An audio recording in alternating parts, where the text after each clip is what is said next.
welcome to episode 55 of the Narrative Wargamer Podcast. I am Tony Rhodes, and tonight I'm joined by Adam Boyce. Hey Tony, thank you for having me back. No problem. For those who've not heard, met, or otherwise seen you before, Adam, you're one of our sort of irregular co-hosts on the show. You've been on a few in the past, and we've seen you at a couple of our events in the past as well. So it's nice to have you back. Yeah, it's really good to be back. I'm glad you're back too. Welcome. Yes. So first of all, surprise everyone, it's only been 2 weeks since the last episode. I know, it's great. And hopefully that's the sort of pace we're going to be able to maintain going forward. I mean, I say that now, but hopefully I don't have to edit that out because it proves to be false or incorrect for some reason. But that's the goal, that this should be going out 2 weeks after the last episode. And that is because this is the new face of Narrative Wargamer, as it were, and we're a little more freeform now, just a bit more of a casual conversation, you might say. And welcome back to our listeners, and welcome back to our viewers on YouTube, because that is where we are also now broadcasting. So I'll be chasing Adam up after this for a lovely selfie that I can put up on the YouTube of him. God. So for those who are watching on YouTube, you'll be able to see some stills of our lovely faces and some information for where you can find us on socials. But for our listeners, I am Tony Rhodes. I'm at Narrative Wargamer on Instagram. And Adam, where can people find you? I am at Boise40k on the Instagram.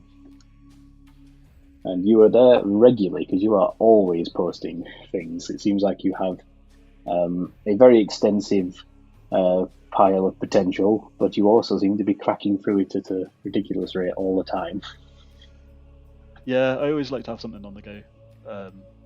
I've just finished 2 Lehman Russ tanks that have been acquired by my Genestealer Cult army, and I'm currently naming my Genestealer Cult / Blooded / Veteran Guard kill team that I've been working on over the last few months. Lovely. How have you been finding the transition to 10th edition? Have you had a chance to play much yet, or is it still kind of like in project, hobby stages? I'm still in sort of the hobby stages. I like the rules. I've been trying to read the rules and sort of digest them. I'm hoping to have a game this weekend, actually. It's not confirmed yet. It's one of those. But hopefully. Kind of hoping, maybe. And is that going to be with the Genestealer Cult? Yeah, I think so. My friends, not long, I started an Orc army, and I don't feel like I got to play Genestealer Cult too many times in 9th, so I really want to get into them a lot more this edition. Yeah, I mean, I think it's fair to say the Genestealer Cult in particular seems to be one of the armies that have had quite a mechanical overhaul in the transition from 9th to 10th. Absolutely. I think when I first read the rules, I was a little bit sort of, I don't know, kind of gutted that I didn't get my blips anymore. But not in the same way. Rereading, anyway. Not in the same way, no. But I think rereading everything and obviously seeing a few battle reports now, they're doing quite good at the moment. Possibly a little bit too good, I think. I quite liked being the underdog, and I think they're up there at the moment. I'm sure that won't stay that way forever. Well, it's always changing, isn't it? By the time you get I don't think Genestealer Cults can be one of these armies that meta chasers are going to be jumping on, because I don't think it's that easy to get a full-scale Genestealer Cult army built and painted in the time it would take before the meta shifts again. No, that's it. To be honest, I think I'm going to struggle to get a game in before the meta changes again, let alone build and paint an entire army to win a few competitions. Still, I've seen your Genestealer Cult on the table before, and they do look great. You have this whole sort of like dark, horrors in the shadows sort of vibe to them. Thank you. Yeah, I was going for a bit of a, kind of necromundery kind of underhive sort of feel for them, rather than being on a Martian mining world. I think I've wanted them to all be like skulking around in more of a cityscape, I think. I think it comes across very well, and I think people will be able to go see various pictures of your Genestealer Cult over on your Instagram. But yeah, so I think it's exciting times for Genestealer Cult at the moment. As I say, we'll see how long Ascension Day lasts, but hopefully a while. Hopefully a little while yet.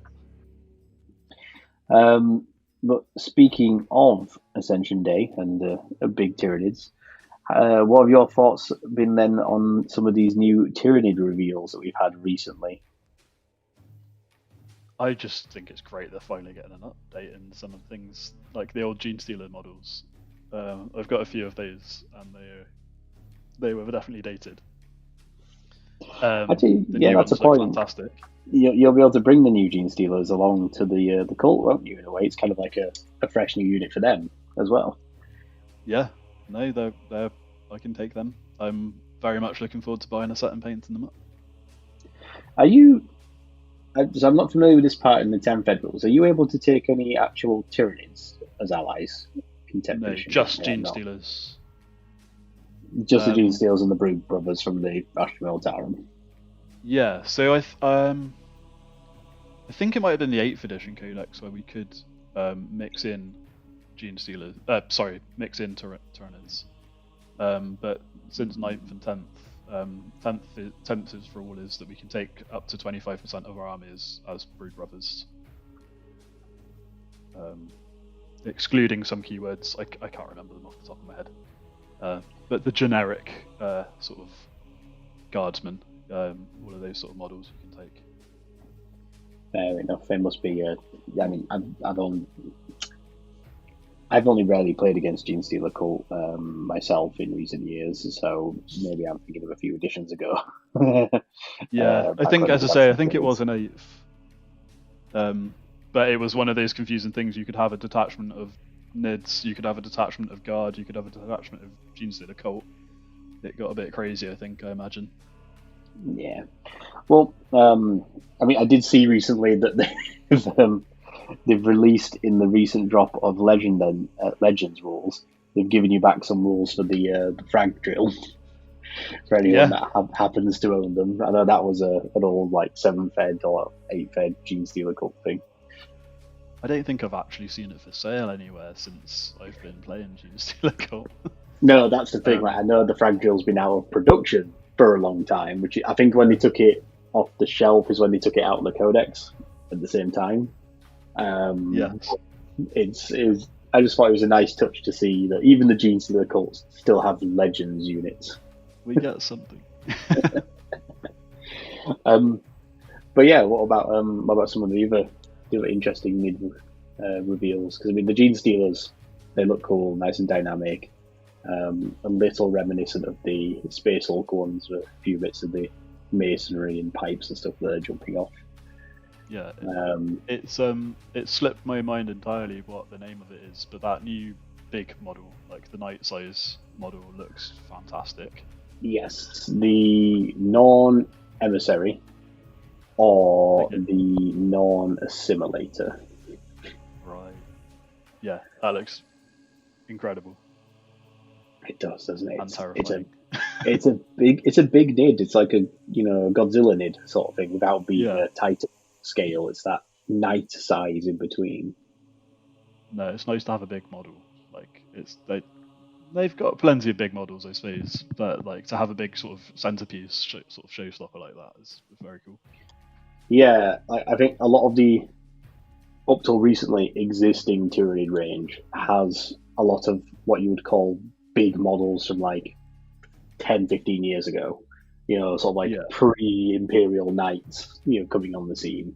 Back then, your Hive Tyrants, your Venom Thropes, your Horror Spectres and stuff, those were the big monsters. Yeah, like tank size. Yeah, so Leman Russ sized. Whereas now, in a world of Rogal Dawns and Imperial Knights and Gorkanauts and Morkanauts and so on, actually the Tyranids didn't really have a proper big bug anymore. The biopool needed to source some new ammunition.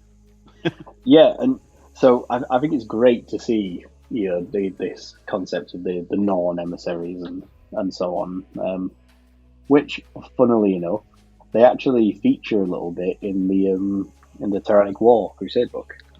Oh, right, okay. Yeah, I haven't had a chance to read through that. They're actually mentioned in some of the lore, like some of the conflicts that happen, and they're mentioned by name. Like they're explicitly named as like a trio of Norn emissaries, leading this assault. Which is funny that that book has been out for like a month or so before they revealed the models, but that's the same thing as like there's many things in the lore that I mentioned by name that don't specifically have models on the tabletop. Yeah, so and that would never necessarily show up.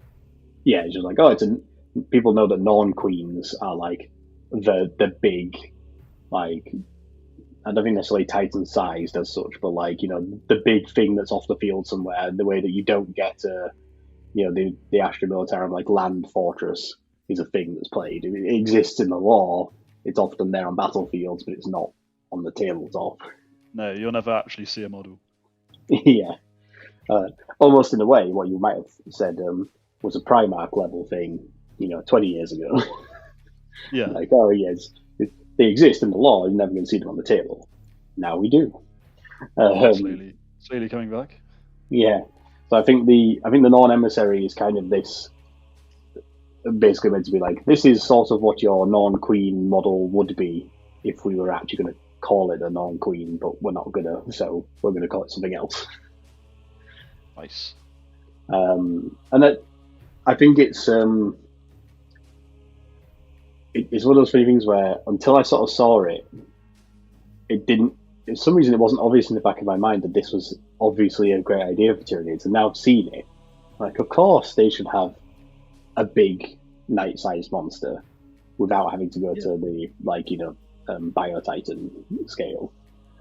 Well, they should they should be constantly adapting. So yeah, I mean, I said, maybe sometime last year, we were talking about on the show. We were talking about what we'd like to see as like a new Xenos race at some point.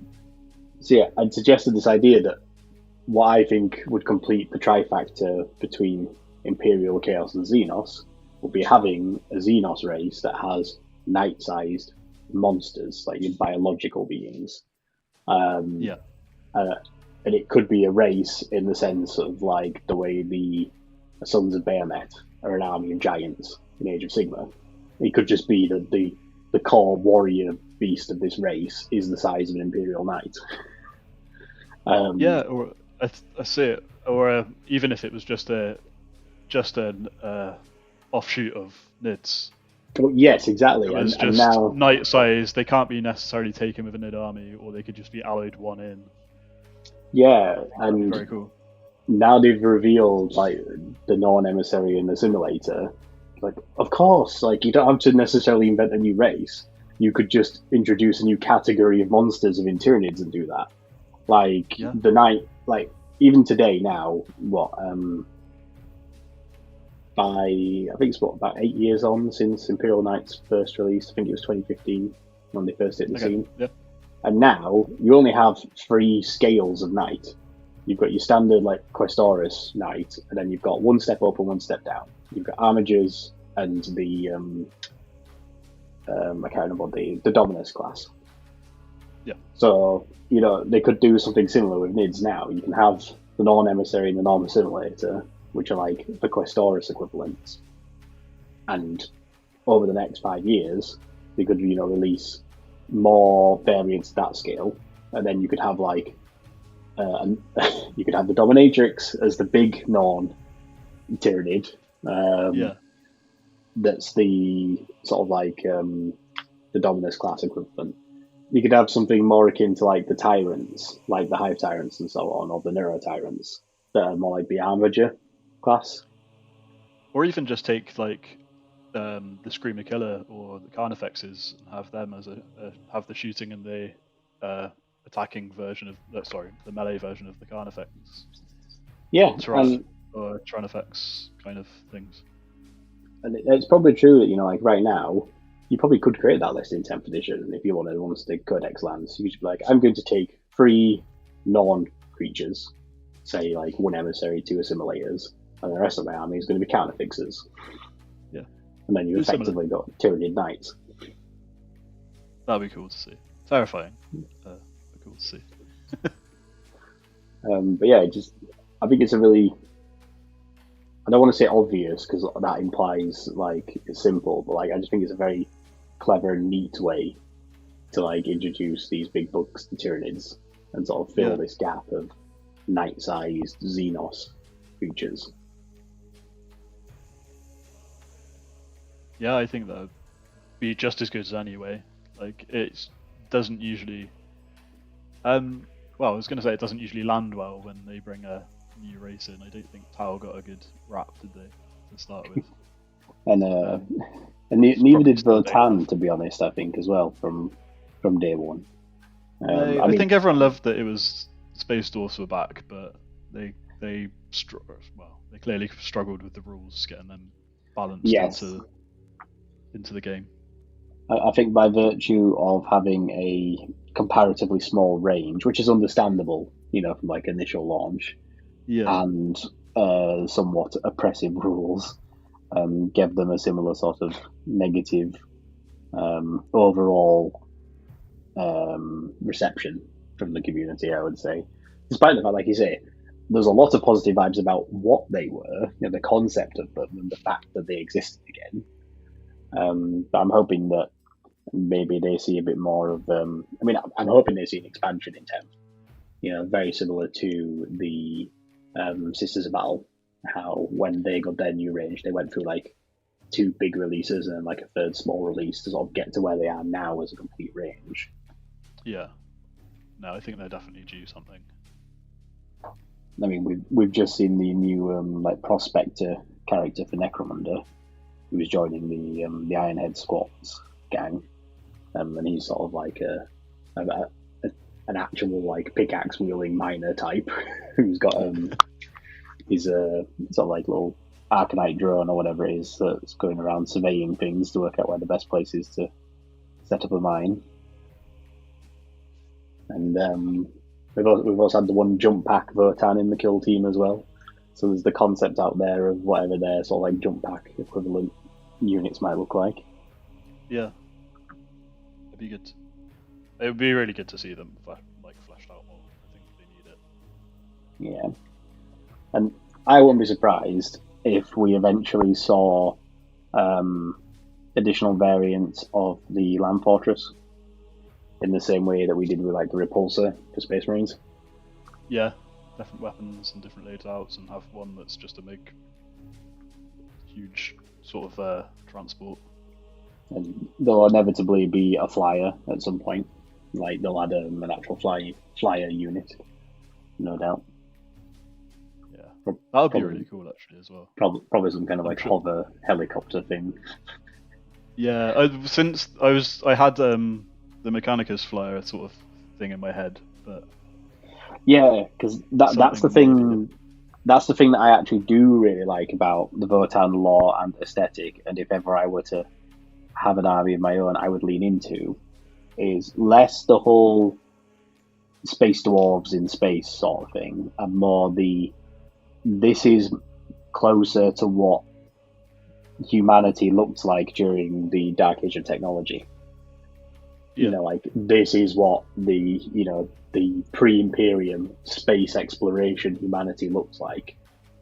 That sort of technology and stuff. And what I imagine a Votan flyer would look like would be something that's a bit of a cross between the Admech flyer and those sort of like almost insectile flyers from Black Panther.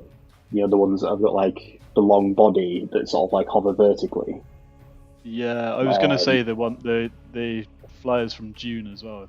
You've seen that with they've got flappy wings.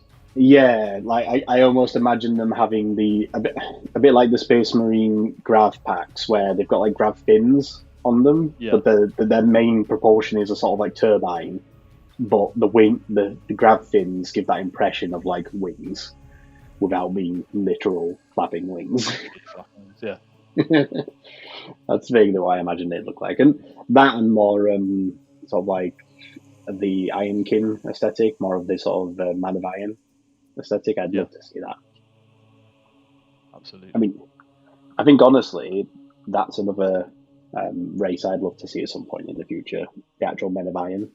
Men of Iron. Because again, you could fill this trifactor of good have Admech, inevitably down the line, Dark Admech, and then your Men of Iron could almost be your Xenos mech. Sort of like race in a way. Because they kind of would be like, they might have been produced by humanity, but they wouldn't be humanity. No, they wouldn't have any of the same values anymore. Yeah. At all. I'd love to see that. What about you? Oh, actually, yeah. One more thing before I forget about it. So I do really like the new lictors.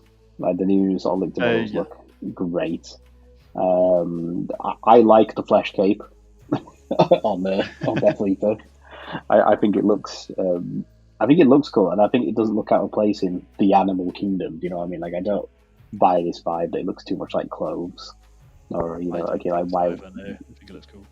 Yeah, I think there's plenty of examples of animals that have that kind of affectation, be it for camouflage or flight or any other form of stealth or whatever. And it could be chameleonic. It could literally be a little bit like a chameleon cloak. That sort of effect. But I love how clearly in this release for Tyranids, including the contents of the Leviathan box, someone somewhere in the sculpting team has clearly cracked the idea of what we need to sculpt brains on Tyranids. Like, somewhere they've got a design file where they're like, this is what a Tyranid brain is. This is a neural node, and it looks great, so we're just going to start putting it on everything. Like, we need a new tyrant. Yeah, we need a new tyrant, right? Let's make a big brain tyrant. Put a big brain in it. It's going to have some tokens for synapse. What should they be? Brains on tentacles. Let's make some brains on tentacles. We need a new kind of gaunt. What should it be? Gaunts with brains on their backs. It's a pretty easy aesthetic. Yeah. We need a new type of lictor. What it should be. Do we have a brain lictor yet? No. Put a brain on it. Now we do. Even the non-emissary, it's like we need a big knight Tyranid. Like, cool, right? We'll just make a big warrior / high tyrant. Make it knight size. We need a second one. What should we do? Make a brain version. Brain bug. It's like just practically half of, if not more, of the new Tyranid models all have like new big brains on them and big neural lobes and all the rest of it, which could be argued is possibly a part of these echoes of the psychic awakening. All the races becoming more psychically attuned, even for a very psychically attuned race like the Tyranids. I think they just they find a good aesthetic and they stick with it. Yeah. We've done that well. Let's just keep doing it. Yeah, like, obviously from a real world production point of view, I mean it. I genuinely think someone has sort of said we really like the look of this piece of digital design. Like, we can do a lot of stuff with it, so we're just going to use it here, there, and everywhere, and it's going to look great. And it does, admittedly. I just think it's funny how much of it there is. It might be just an easy way of getting a lot of units out quickly as well. They've got the file. Just slap it on everything. Slap a brain on it. I mean, it's funny how in the lore, again, in the Leviathan book, there's been more mention of these sort of like Battlefleet Gothic bioships, like that scale of bio being, where there's been some new classifications encountered in the new Tyrannic War, where they are heavily like psychic nodes ships. They're basically just big brains and tentacles, like on the spaceship scale, and they are these sort of like nightmare-inducing synapse ships that sort of amplify the effects of the shadow in the warp, and also just have high psychic destructive capabilities. And now there's more and more psychic variants of warrior beasts being produced, and I think probably is an evolution towards the supposedly more psychically active Milky Way galaxy now that the rift, the Great Rift, has sort of manifested itself. Because in theory, chronologically, this is the first invasion since, the first major Tyranid invasion since the Citrix Maledictum has split the galaxy. So, presumably, it has maybe had sort of radioactive effects, as it were, on the Tyranids, and they've started to mutate accordingly to evolve and be able to fight in a ephemeric field like that. That makes sense to me, especially, or either that, or just the fact that there's more warp beasts and general chaosy stuff hanging around that they've got to fight back, and that's how they've developed and adapted. Yeah, because it's not something that's touched on a lot in the lore, because when it comes to conflicts between Tyranids and demons, it's obviously not codified a lot by Imperial forces, which is what a lot of the lore is written from the perspective of. But Tyranids obviously do not enjoy fighting demons, because for them all it is wasted energy, because there's no biomatter for them to consume after fighting demons. So anything that they expend in conflict with chaos entities is just purely expended energy and resources. So perhaps it could be an evolution where it's less bio resources to produce psychically attuned creatures, and it also gives them more ability to combat warp entities without having to expend so much biomass in the process. That makes sense completely. Quicker results. And things like it means you don't have to produce living ammunition for ranged weapons, which again is more biomass that's been expended in those conflicts. So yeah, perhaps that is it.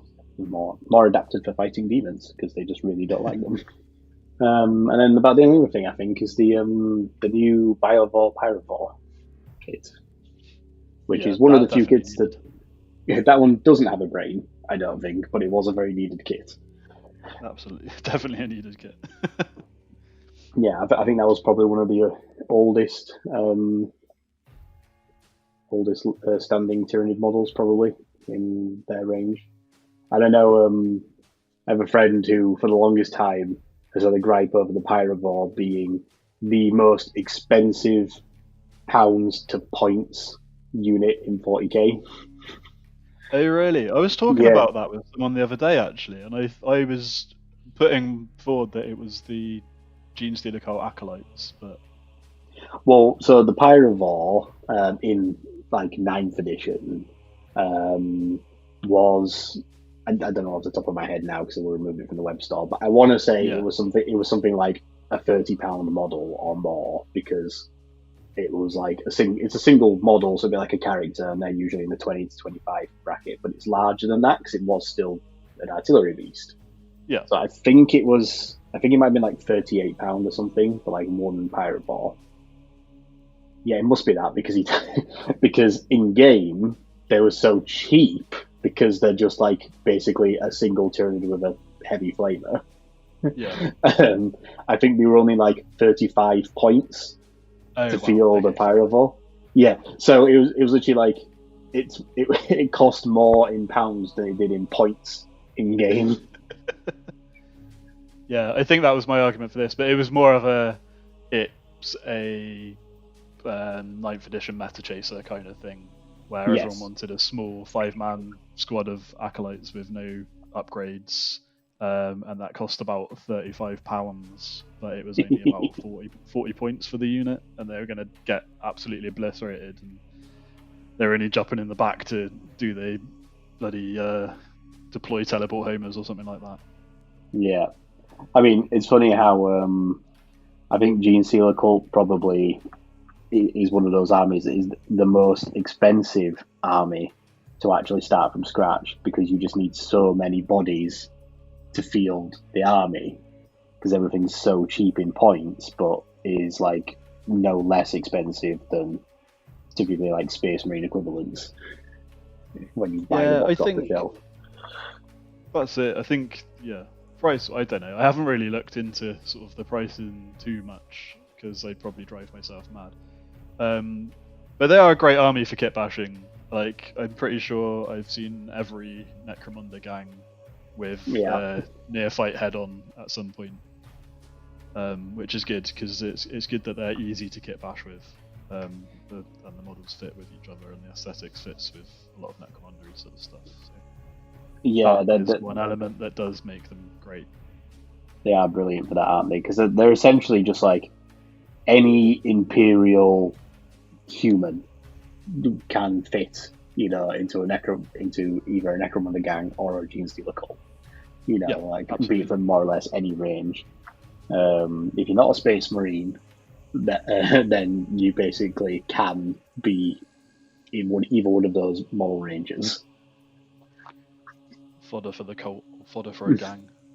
Yeah, and I've seen, like you said, them both ways. Lots of people who've taken, obviously, Genestealer Cults to convert Necromunda gang, because there are literally rules in Necromunda for that, where you can be a Genestealer infected Goliath gang or Escher gang or whatever. Cool. And then vice versa, where I've seen people take the Necromunda gangs and use them as the basis for either like infantry squads in Astra Militarum, or use them to be like alternate takes on Genestealer Cults, because maybe you don't want the asteroid miner vibe that they have, and instead you want them to be farmers or scribes or gangers, some other form of just imperial citizenry that formed the cult. It works really well. But that Biovore kit, I think that will be a good kit for using in non-Tyranid conversions. So where you're using it for trophies or strapping bits onto other vehicles and making things look like better in Tyranid fighters and stuff like that. Because looking at it, because it's got the sort of like spidery vibe to it, and lots of the interlocking chitinous plates. Obviously, we haven't seen the sprue for it yet, but I imagine it'll be one that will deconstruct quite nicely, and you'll actually have a lot of obviously Tyranid parts without just being, well, that's the arm of a warrior, or that's the side of a Hormagaunt just flailing about, No, I hope so. That'd be very cool. Because I've been keeping my eye on the new Tyranid releases, specifically for my Death Skull Beast Snaggers. Because they're Death Skulls, they're Beast Snaggers, they're going to want to loot things, so they're going to loot beasts. And using the armor plates and stuff like that, that'd be very cool. Yeah, and I think that Biovore kit might be a good one for it, especially since it looks like the whole sort of symbiotic construct on its back is a different piece for the Biovore as it is to the Pyrovore, which means that you're getting twice as many parts to just use for trophy bits and armor plates and all the rest of it. Yeah. And I think I do like it when they do that, when they make a multi-part or one kit that can be either or. It gives you so many bits and so many options to play around with. Yeah, I think that's pretty much the standard go-to these days for a lot of the kits, isn't it? If it's a new unit, it's usually 2 new units in some shape or form where possible. They've been quite good at that. Yeah, things like the non-emissary and the assimilator is going to be the same kit. At least I assume, anyway. It has to be just cost-effective for them, I guess. Yeah. They only have to. Well, I guess they only have to half design 2 models and just get a base between them, and a lot less shelf space as well, I expect. It's often very clever though how interchangeable the parts are on those kits in order to make them into two different units. You know exactly which parts come out and are replaced by similar but different parts in order to create the different pose or war gear or whatever. You know, it's all very. It must take stuff. a lot of it's very clever. It must take a lot of a lot more design expertise than I think they get credit for sometimes, because you can start with exactly the same base models, and even with the monopose kits where they've got two different weapon options or two different sort of poses, but they still start with the same base model. It's quite impressive how they do it, I think. Yeah, I think that's actually another good thing they've developed in like the last 5 years or so, where you've got box sets like the Orc Commandos, where, like you say, you can build 10 models out of it, but actually there's like 16, 17 different model loadouts, and that's because any given torso and legs combo will actually have like 2 or 3 different heads, arms, weapons, backpacks options, which create these very different posed fighters. Yeah, they don't look wrong, and you can buy 2 boxes and have 7, like as you say, sort of 17 or 18 completely different models that all look dynamic and good. Whereas I was very so I came back to Warhammer. I was played as a youngster, and then I came back in the middle of 8th, and I was sort of disappointed when I saw all the new model kits, and they weren't just the Space Marine torso with the Space Marine legs and the head, because I was like, oh, I used to like posing the arms and everything like that, and having lots of different options, but they didn't ever look quite right a lot of the time when I was trying to make them look different. They had their way they were kind of supposed to be, I think. But it's much more of a challenge now, trying to make the mono pose kits a little bit more unique each time, which I enjoy that challenge. But they definitely, all the models look so much better now. I have to hold my hands up and admit that. Yeah, I completely agree. They do, and it's almost sort of like a different skill now, and I think it's perhaps players or modelers rather, who obviously been doing it for 20 years, are more stuck in their ways rather than trying to think about how to approach, the new way to sort of convert, change, and model stuff in ways that make them varied and different. Like, yeah. I found this with the more recent Orc kits over the last 10 years. Again, that Commando kit, brilliant example. I had a box set of the Commandos from the Kill Team release, and I had some of the new Orc boys from the Combat Patrol. And because I wanted to use the various special weapons and the Commando kits in other units as well as the Commandos,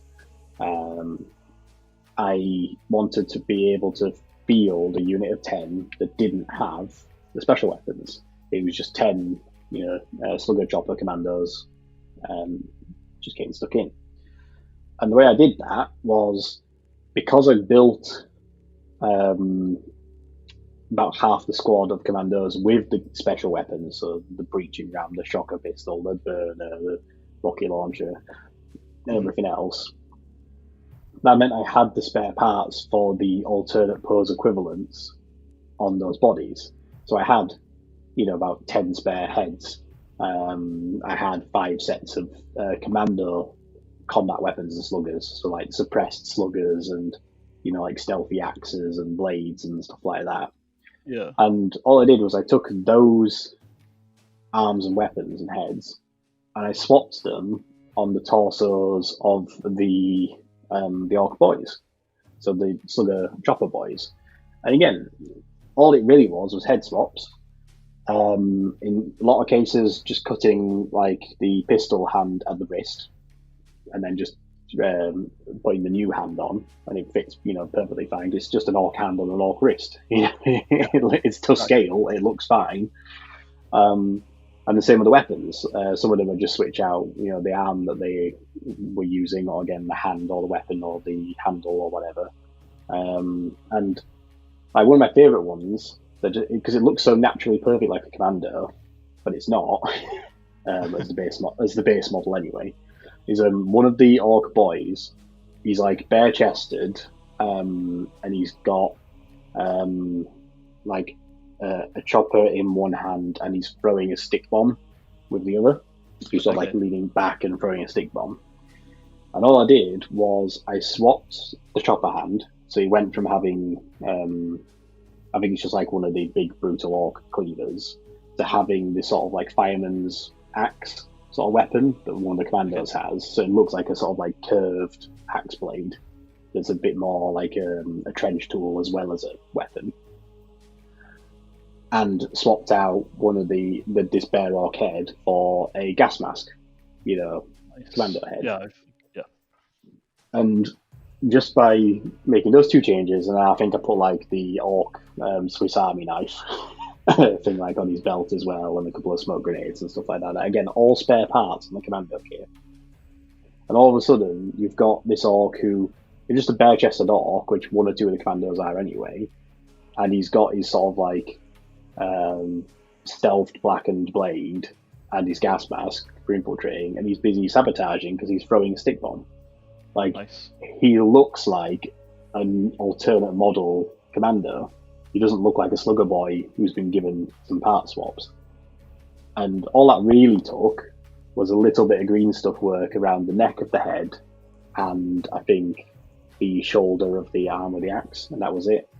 And it's not that difficult to do. All it really is gap filling and just sort of smoothing it over, because orc anatomy is orc anatomy. It's not exactly going to match human musculature exactly the same.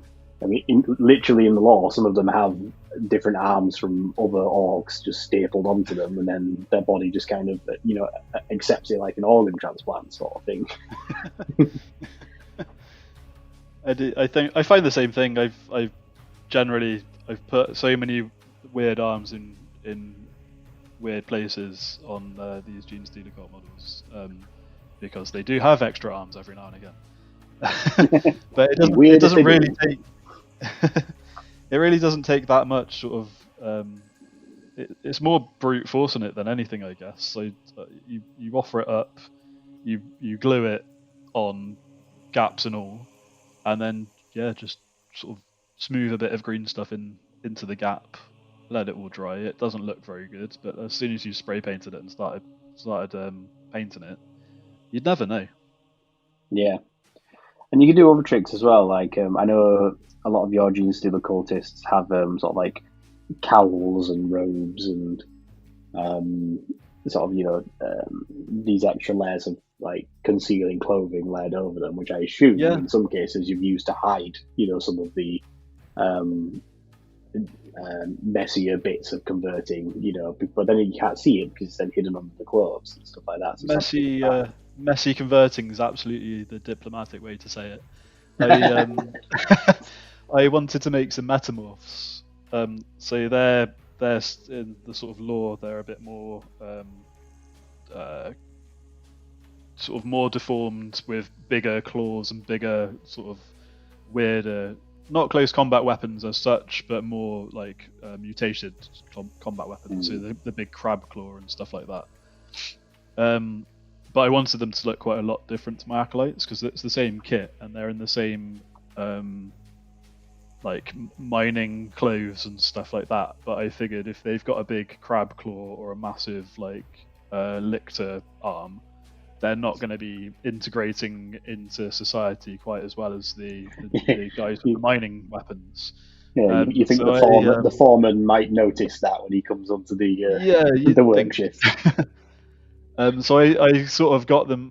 In my head, I can see them as more skulking around, a bit more like the Genestealers would be, just sort of hiding in the shadows, wearing cloaks and robes and stuff like that, moving from place to place. So it's not my proudest conversion, but my friend likes it quite a lot. But I used the Crypt Ghouls from Age of Sigmar, which are an awful lot smaller, but then hid that with.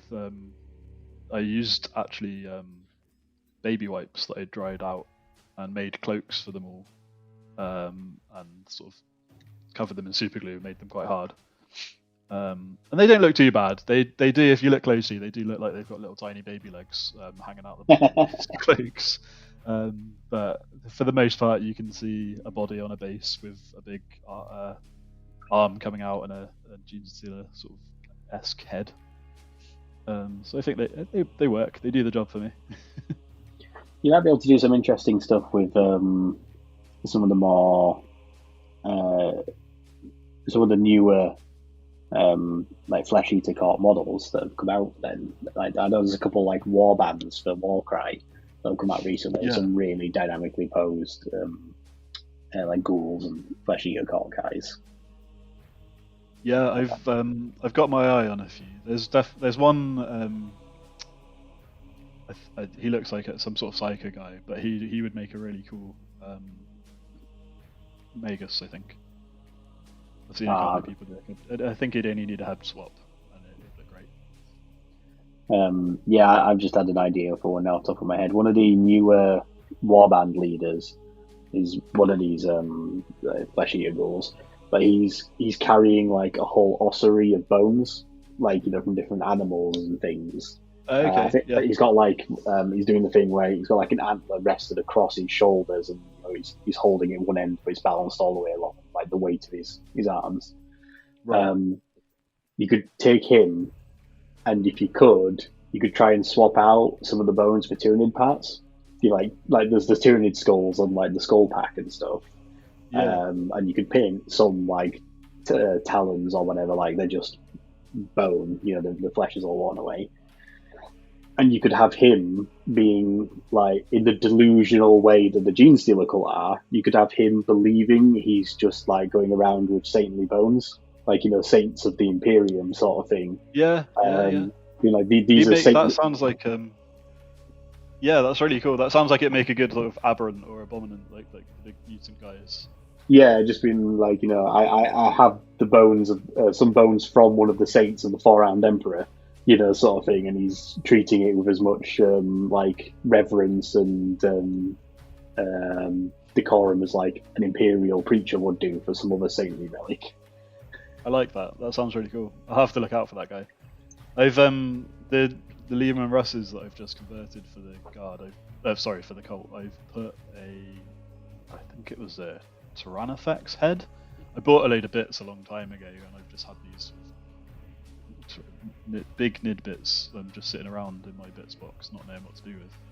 And I figured I'd wrap one up as my thought behind it. It's wrapped on it. It's attached to the tank, and it's kind of still got blood trailing out the end of it. But my thought is that because one of the big beasts has been shot down in battle, they couldn't bring the whole body with them, so they just brought the head as it's kind of like it's still in battle with them, and it's still joining them with the battle.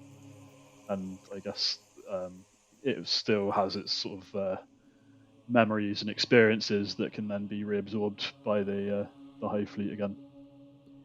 See, in that instance, I feel like you'd have to name like that Lehman Russ. You'd have to name the tank something like Old One Eye or something like they've some part of their subconscious is sort of like linked to this idea of a myth or a legend, or, you know, some little link to the hive minds that in their mind they're just like, well, this is clearly our unkillable Carnifex tank, you know. Yeah, that's them. They've taken on the myth. Hopefully, it will actually be an unkillable tank. That'll be wonderful. So I do think that's actually some of the more interesting little pieces of lore with the Genestealer Cult. When you have particular what they're called sects of the cult, which are like cells, which they move off world when either it's seemingly apparent that like some cults will be ready to rise up for Ascension Day a long time before any actual Tyranid fleet is nearby. So they've basically already got the government all under thumb. They've already got all their insurgent agents in all the major branches of the military and, you know, all the other parts of the Imperial Society. They're basically already in control. But there's no need for them to rise up and formally overthrow the planet because there's no Hive fleet around yet, waiting to basically come by and pick them up. Yeah. And if they did overthrow the planet, all that's going to happen is eventually Imperial retribution is going to come to like any revolting Imperial world. They're just rebelling in general. It doesn't matter that they're cultists. They'd just be seen as a citizenry rebellion, or an Imperial governor who's gone rogue.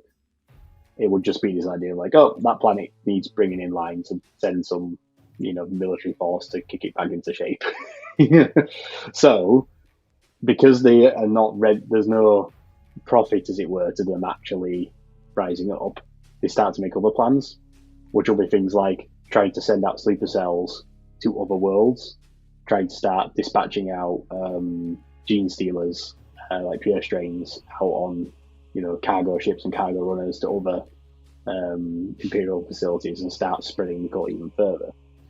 Yeah. And sometimes that can mean that you could end up with groups of Genestealer cultists who might have what's the word for it?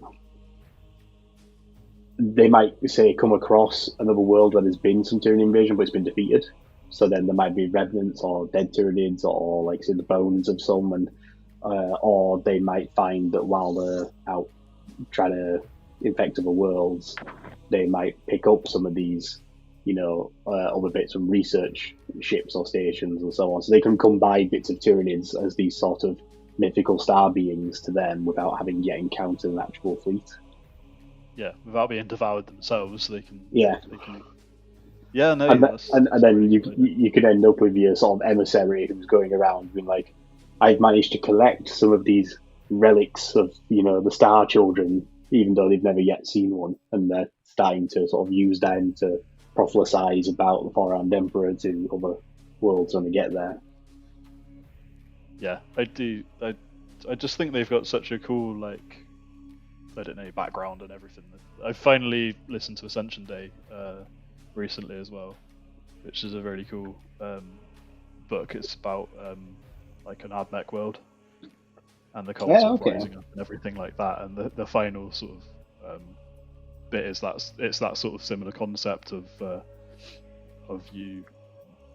we've got this planet now, so move off. You're going to have to go and spread the word somewhere else. Yeah, that's really interesting. I think it's always really funny as well hearing about how Genestealer cults will try and emerge in other Xenos races as well, not just human. A lot with the Chaos cults, human Genestealer cults crop up simply because they're very susceptible to corruption, be it because of they're more genetically manipulable, or because they live under Imperial dogma and actually it's not very hard to convince a number of citizens that there's a better way to live than under the Imperium's rule and so on. And as much as the Imperium rules with an iron fist, it's not actually that caring of its citizens and doesn't actually pay that much attention to the average Joe in the Hive City. If anything, the Imperium is actually quite a more an embodiment of the greater good than the Tau are, because the Imperium as an entity, as a species, it's all very much about keeping the Imperium going, but at no care or cost or value placed on the individual. Absolutely. And it's not so much through, selfless self-sacrifice or pledging to the cause. It's more the fact that you're told to get in line or else. Which, small tangent, the thing with the Tau being the fact that a lot of people often make the joke about them being space commies, space communists. That's not what they are at all. Communism is about the common good, not the greater good. So that's all about trying to make sure that actually everybody has as much of an even and fair experience as everyone else in society. And the Tau are absolutely not that. They live in a segregated society with a caste system where everyone is assigned specific roles and basically has a mapped out, life and career and role in society, all towards the greater good, which is a thing, but that's more Marxism than it is communism. Yeah. Just a small thing that just gets me when people talk about Tau being space communists. They're really not. They're the opposite of communism, if anything. It's easy to jump on the bandwagon, though, isn't it? Yeah. But funnily enough, that's one of the reasons why the Genestealer Cult really struggle to infiltrate Tau society, because they have such a structured caste system. It's really hard for anything that doesn't conform to that to sort of exist within the Tau society. They're being monitored all the time, and there's no way to just go under the radar and do your own thing. Yeah, I mean, again, and one of the things that's fundamental to the Genestealer Cult is the fact that the Tau actually live by a breeding program as well. They don't have just naturally occurring generations as such. Like, for one thing, the Tau castes, they don't mix castes. Like, they don't interbreed within their own caste system. And so even then, the Genestealer Cult's only really going to propagate in one aspect, the Tau society, if it was going to do it, which is problematic because the most likely one they're supposed to get into will be the water caste, because that's the diplomats and the politicians, and that's great for them to sort of get their corrupted agents into that system. But it's no good if they don't have any sway over the actual military assets, because they have nobody in the fire caste. That's it. We need to be everywhere, not just in one aspect of society. But it does happen. There are some instances in the law of like Tau Genestealer cults, but again, I imagine that would be more sort of like a Farsight Enclave scenario, where perhaps the ethereals in that part of society have all died out, or been killed, or lost, or not replaced, or whatever. And when the ethereals go, that's when the boundaries of the caste systems start to come down a little bit. So perhaps if it's more like a frontier Tau settlement where they're not in contact with the core worlds, they don't get reinforcements and replenishments as often, and necessity becomes the case that members of the Earth caste have to start fighting with the Fire caste a bit more, and then eventually the caste system slowly degrades a little bit in that scenario. I think it's just hard for them. I think, as you said before, it's really easy to infiltrate human society, but everywhere else has got their own little quirks, which makes it very, very hard to actually infiltrate. I've heard the orcs. They've tried the orcs, and they just instantly know that you're weird, so they just get murdered for being odd. Yeah, they get fitting in with the rest. They basically get bullied. It's sort of like a self-regulating societal system there. It's literally like, in this case, to their advantage to basically ostracize and cast out anyone who is different and a bit weird, and that's just how orcs manage to actually keep things in order in their own organized chaos that is the anarchy of orc culture. But there are some examples in the lore again of Genestealer Cult orcs. They're a thing which back in, I don't necessarily want to say second edition, it might have just been Rogue Trader, I can't remember, but you did have Genestealer Cult orcs and you did have Chaos Corrupted orcs. I've seen some Genestealer Cult orc models, like not official, but someone's modelled them. They look very cool. Well, there was some as close to official conversions as you get, in that there was some White Dwarf articles about converting them a couple of years ago. Oh, like teaching you how to do it? Yeah, because it was taking the Orc Commando kit and I think possibly the hybrids and mixing the parts. Because it was during the Octarius Warzone books, that sort of time period, and there was some lore in there about Orc Genestealer cults, which again only got so far, but they did manage to sort of form a bit of a tribe, and they were a military force for a while in Octarius. And there's an old piece of lore about there was one cult which, as it is wont to do, it sort of repurposes the existing mythology and gods of the cults of the people they're trying to infect. So, like, you get the four-armed emperor. Well, there was, I think there was four-armed Gork and Mork in their cult, and they had they built a stomper, but it was built with four arms. It was painted purple. Amazing. And it was full of pure strain Genestealers. Like, it was obviously like manned and operated by some of the cult orcs, the cultist orcs, but it was in a battle against some Imperial force, or whatever. And when they destroyed this big purple stomper, it sort of cracked open, and loads of Genestealers came pouring out of it. Brilliant. Some brilliant old stuff in there. Some of the lore for those, but yeah, I mean, I don't think I've ever heard anything about Eldar being tainted by the Genestealer Cult, and I've for heard them, because they're just psychers everywhere. Well, they can just sense trouble. Yeah, there's partially that, but I also think the fact that on a purely genetic level, they probably wouldn't have any trouble with it. Like, the Genestealer DNA, as it were, would still be able to corrupt and manipulate and mutate Eldar biology as much as it would a human or any other being.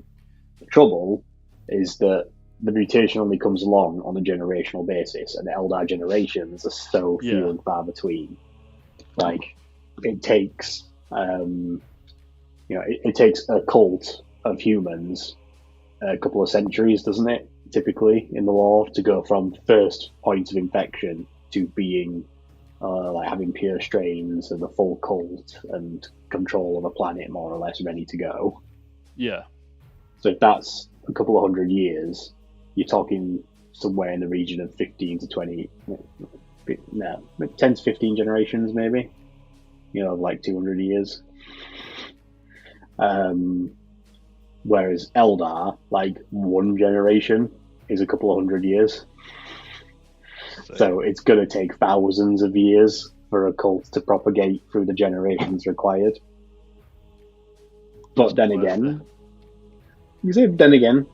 I could imagine there might be a craft world out there somewhere where it's been in isolation for so long. Maybe the craft world's webway portals failed, had to be sealed. The craft world itself still fine and functional, but they just didn't have webway access, and as such, they had to actually trawl through space, like through real space, the whole time. And they could have ended up being an isolated, like, what's the word? Not environment. Where is it? Ecosystem. That's the word I was looking for. Like, they could become an isolated ecosystem of Eldar generations, which it could survive in, and then when that craft world eventually comes into contact with other Eldar, it'd be a conflict then, because there'd be the actual Genestealer infected Eldar versus the Eldari. They probably wouldn't last long, but it could be doable. That's the cool thing about the 40k universe, isn't it? That you can basically bullshit any sort of story, and like you can make anything happen if you want to. You can figure out your lore, and you can figure out a way to make it work. Yeah, like, as much as they have been pushing more an advancement of the story these days, it's still very much a setting, and there's so many things that can happen within that setting, and so many justifications for all of it, that not everything has to be unique and special, but also there's kind of like the potential for anything. Yeah. It's one of the reasons why I love it so much. Like, I mean, say tonight with I didn't particularly expect to dive deep into the sort of lore of Genestealer Cult and how they affect the different races of the galaxy, but there you go, we have done. That's the beauty of these casual conversations. It can go anywhere.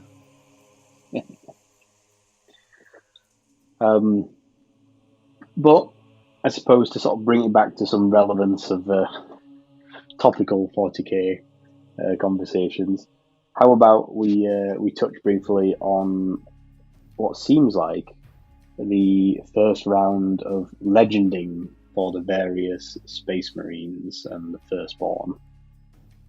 I know. I'm so sad. I think the writing's been on the wall maybe for a little while. Yeah, it's interesting to see that it looks like this is the first phase of what will be many phases over however many years now, if that. But yeah, so in the last couple of days, the Warcom article went up, basically announcing that a bunch of sort of like edge units, within the Space Marine Codex are going to start getting trimmed and moving to legends. Notably, obviously, all Firstborn in Origin, and it's not quite getting rid of tactical squads yet, but they are moving a number of things to legends, and they're going to be on last chance to buy, and will soon be in the realm of eBay hunting if people want to acquire them in the near future. That's it. I think they're things that you can quite clearly see that have been upgraded, like the bike squad and the land speeder. Like they've got a new Primaris variant now, really. Not quite the same all the time, but very similar. Yeah. So we've got basically all the bikes, like the attack bike squad, scout bikes, the land speeder and land speeder storm, the ironclad dreadnought, which I believe, I might be mistaken with this, but I believe, didn't the standard box dreadnought not make it into 10th? Did it not get an index card? No, but I think they said in the article that it's all rolled into the Venerable. Yes. Basically, they've kept... It sounds like when the Space Marine Codex drops, there's only going to be one non-Forge World, non-Redemptor chassis dreadnought. Yes. And that will encompass basically all of the old dreadnoughts, so the box dread, the ironclad, the venerable, because the idea is at this point, if it is a dreadnought of that caliber, then it is a venerable. It is definitely an ancient. I would agree. I mean, I'm interested to see if this means that when the Space Wolf Codex drops, are we finally going to see Primarisized Bjorn the Fell-Handed? I would love to see the first character Redemptor Dreadnought. I really hope so, because that would be a big shame to lose Bjorn. Yeah. While I am all for the idea of actually moving some characters to either them dying in lore, sort of like, Yarick has done in the last year or so. I'm also, there's certain ones which I feel like it's part of their story, the fact that they just don't die. Like Dante's a prime example. Like if they were going to have any character, I think, from any of the chapters actually die attempting to cross the Primaris Rubicon, or otherwise just die and not ever make it to being a Primaris, I think Dante would have been a good opportunity to do that, but it's so built into his character that he just will not die. Not through stubbornness, just like he wants to die at this point. He's that old. And sort of just withered with it, but it's that whole, sanguineous fated to die at the appointed time, thing, and it's never been Dante's time as yet. So he just keeps going. And Bjorn, I think, is the other one who he's similarly just been like, I never wanted this. I never wanted to be the one guy who's still here 10,000 years on when the rest of the Legion, as he knew them back in the days of the Heresy, are all gone. You know, he's the one lone warrior who never got his warrior's death and instead just has to keep going on. Yeah, just keep going on despite the fact he just does not want to. And as part of that, I think he needs to get a Redemptor model. I would love to see Redemptor Bjorn, and just also just knowing how pissed off he'd be about it. It's just like, oh, come on. Just let me die. Yeah, I think that would be a fantastic model. Yeah, I'd love to see Redemptor characters. I don't know. Do you think we'd get a Librarian Redemptor for Blood Angels, or? I don't think we'll get it yet. I think so. Basically, 10th edition seems to have been the opportunity now to expand the chassis of the Redemptor, because basically what the Redemptor has been around since 8th edition, and it wasn't until the back end of 9th when we got the Brutalis that we saw any variation on the Redemptor. And now we've also got the Ballistas as well, so we've got like the core 3 variants of the Dreadnought. We've got punchy, shooty, and punchy, shooty. Yeah. What more could you want? Yeah. So I think they're probably going to just sit on that for a little while now, and it will probably be another 2 years maybe before we see the next iteration. But I think apart from obviously what I just said about how I would love to see Bjorn done with the Space Wolf Codex, but I'm only saying that because I think, and correct me in the comments if I'm wrong, but I think Bjorn is the only Codex instance of a special character Dreadnought. I know there's a couple in Forge World and stuff like that. Actual character, yeah, but there's like the Space Wolf and Dreadnought. Oh, there is Murderfang, isn't there? Yeah. Technically, he's a special character because, of course, you know, Space Wolves have more special characters than they have characters. But yeah, like, so if you discount Murderfang, because he's also another space, and to be honest, Murderfang is one I could see going away. Do you know what I mean? Like, I think he could be dropped in the range and no one would complain. Not really. Whereas if Bjorn was dropped in the range. Yeah, or talked about, like, even if no one uses it, they'd be furious about it. Yeah. But I don't think there's any main Codex line special character Dreadnought in any of the other books. I think I know there's like there's the Salamander one in the Forge World rules. There's Cullen, the Risen for the Red Scorpions. I think there's a Minotaurs one as well. But again, that's all getting into the realm of Forge World. So Bjorn is the only one who I think would need it in the near future, if that makes sense. But outside of him, we've started to see in 9th Primaris units for chapter specific armies. So the Black Templars are the main example of that, getting specific Primaris units. Like, they got the Crusader Squad, they got the Sword Brethren, they briefly got the Infernus Marine as unique to them, but now he's everywhere. And then you've had some smaller examples and things like the Hounds of Morkai for the Space Wolves, but you've also had like the Death Company Intercessors for Blood Angels. We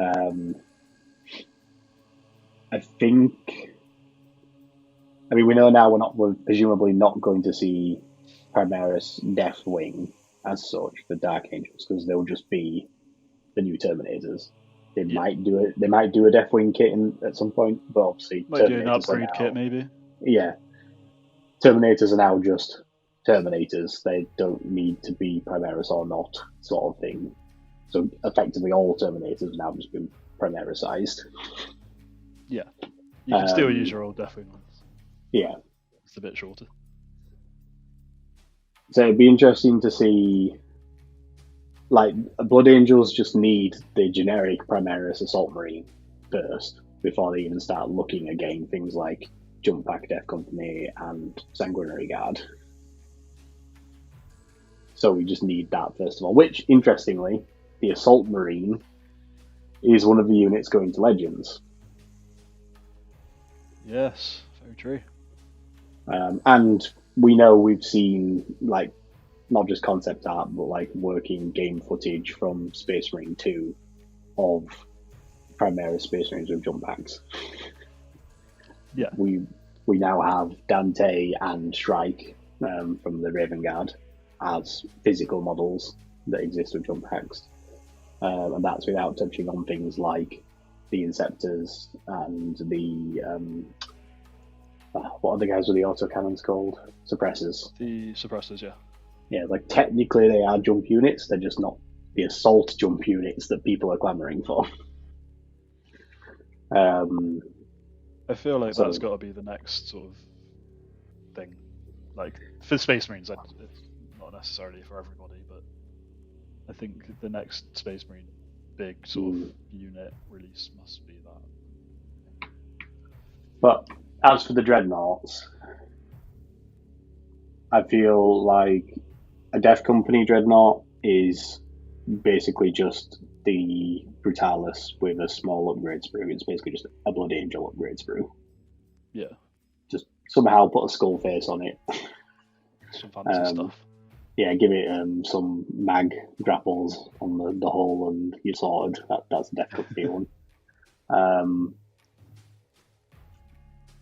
I think you're more likely to see that than seeing the Librarian one anytime soon. Yeah.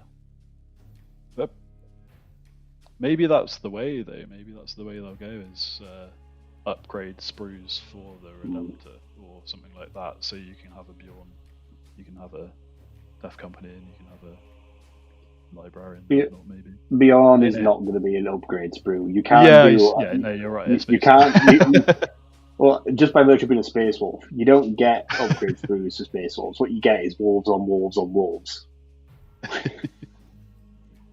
You'll have a wolfy faceplate and frost claws and wolfy shoulder pads and a Viking shield, and you'll have clawed feet, and you'll have like howling wolf head exhausts on the backs of his armor, and lots of fur everywhere.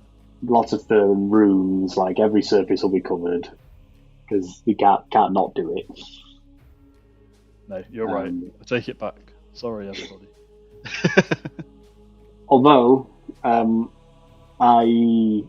feel that with the Space Wolves, they might be the first instance where we actually get a significant character death for a Space Marine.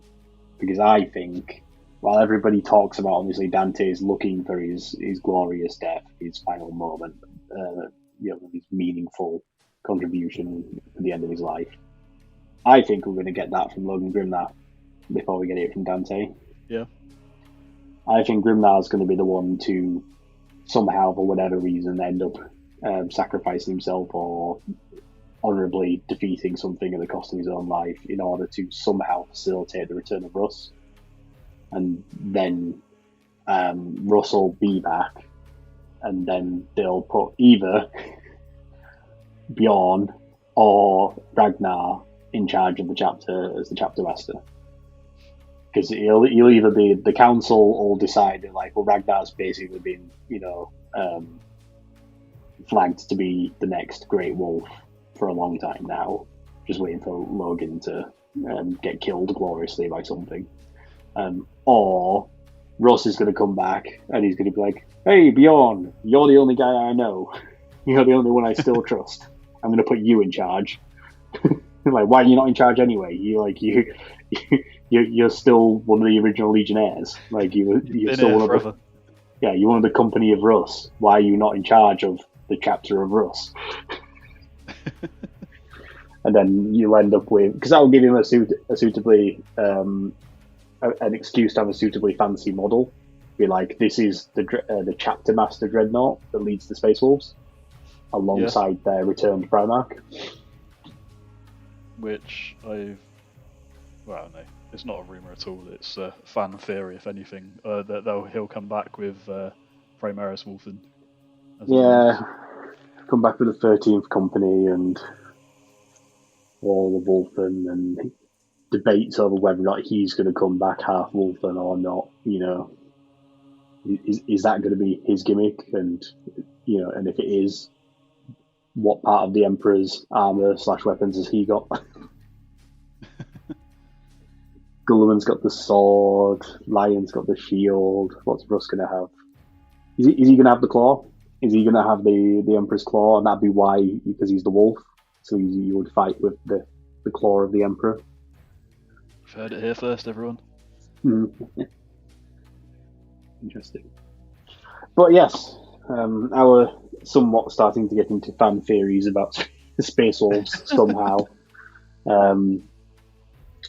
I think it's just worth noting that it seems like this is the start of the end for what was apparently this 10-year plan to phase the firstborn Space Marines out and transition them to the new Primaris range. I mean, we saw Primaris originally in 2017, I think it was when they hit the shelves.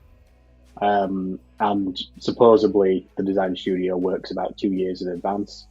So if they started things moving in 2015 with a 10-year plan, then perhaps the conclusion of that is 2025.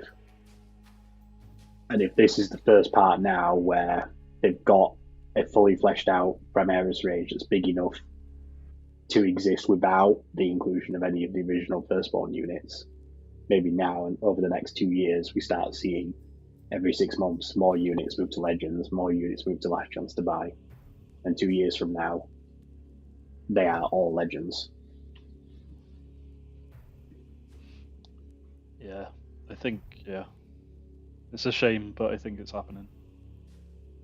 I mean, I don't know what Dave's going to play. He'll be fine. He'll just play narrative. He'll never be playing match play. To be fair, yeah, it's something where to sort of finish up for tonight. Then it's worth mentioning that I have previously in the events that I've run not allowed Legends units just for the simplicity, because it was smaller numbers of units doing more sort of specific things for certain armies. It was a smaller range of things. But now, if Legends is going to start expanding to be a larger range of the Games Workshop back catalogue, it might be that at the narrative events that I run, I might start allowing Legends units so people can turn up with their firstborn Space Marine army if they want. Because, I mean, certainly for our events, one, I don't see Legends units ever particularly being broken or overpowered.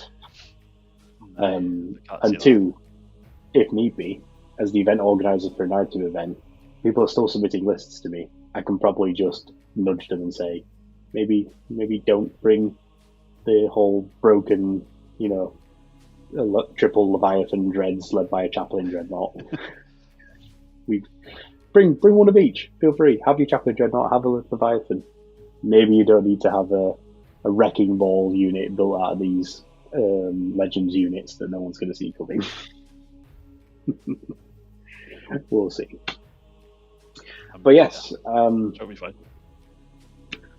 I suppose if you haven't already seen by this point some of the announcements on social media and so on, then for those listening and those watching on YouTube, please be aware that the Echoes of War, the Narrative Wargamer event that was postponed from earlier this year, is now back on general sale for tickets and will be taking place on October 14th and 15th later this year.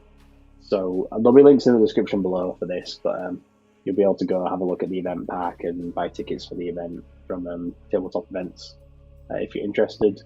I know we had a large amount of interest from people over the summer who just couldn't make it to our original dates, unfortunately, and a bunch of other logistical issues came up as well, actually, and we had to postpone it, but I think it's been for the better, actually, and it seems like we're going to be having a much better time of year to be holding it, and we're now in 10th edition as well, because we were right on the cusp of it being either 9th or 10th, depending on when the release date dropped. So I've had a chance now to adapt the event pack to 10th edition rulings, and yeah, I had a lot of fun putting it together, and I'm really looking forward to it. So I'm sure we'll talk about it probably on another episode before long, before the event. So yeah, we'll probably do a post-event episode as well. I think that's just about everything. So as always, if you have enjoyed this, then please do give us a like and subscribe here on YouTube or on the podcast platform of your choice. It all helps us grow the channel and helps us develop everything that we're producing and putting out more content for you guys. We do have a Patreon. Again, links below. You can go check that out. You can go support us on there. Help us really support the show with everything that we need to just keep things running, because it seems like I'm going to have to start paying for Zencaster as well now. just another platform we need to run the show. Which I don't begrudge. We've used it for years, since lockdown, for free, and they have a good product. So I'm going to start paying for it now, since they're asking us to. So that's the sort of thing that the Patreon can help us with. And yeah, also, if you do want to support us, you can do by going and using our affiliate links below to buy all your Warhammer supplies and models and everything else from Element Games. That way, if you use our affiliate link, we just get a little kickback from any sale that we get through Element Games, which is it doesn't cost you anything and it helps support us. And yeah, I think that's about everything. So just once again, before we go, Adam, where can people find you on socials? BoyC40k on Instagram. Thank you very much for having me again, Tony. Great fun. No problem. I'm sure we'll have you back on again in the future. I've got a whole little rota of co-hosts that come and join me on the show. So for those of you who are perhaps discovering us for the first time on YouTube, then look forward to discovering our various hosts and friends of the show as we go forwards. So yes, thank you again, Adam, for coming back. It's been lovely catching up with you and talking 10th edition and Genestealer Cult and Space Wolf theories. Yeah, no worries, anytime. Thanks for having me. No problem. So yeah, until next time, guys, this has been the Narrative Wargamer Podcast, helping you to discover more ways to play 40k.